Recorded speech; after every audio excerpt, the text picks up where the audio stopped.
Kwame, une entrepreneure dans la communication digitale. Je suis fondatrice du média Ayana et l'organisatrice de Superwoman.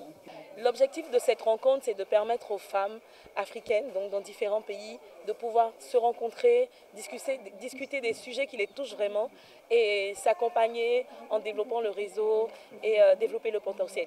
Le thème de cette année, c'est être soi entre culture et modernité.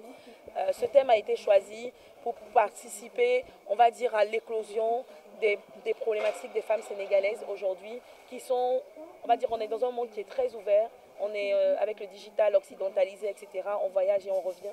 Et comment on fait de sa culture une richesse, comment on reste soi-même et qu'on ne brise pas ses codes tout en se développant en tant que femme. C'était pour ça qu'on avait choisi ce thème.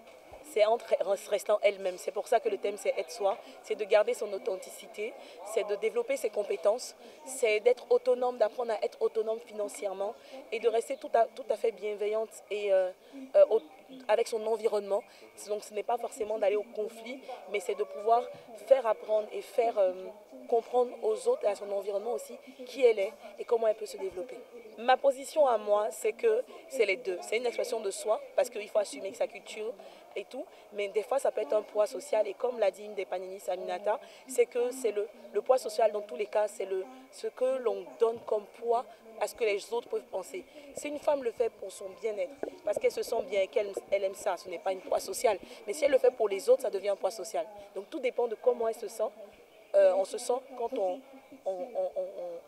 pratique, on va dire, ces astuces beauté.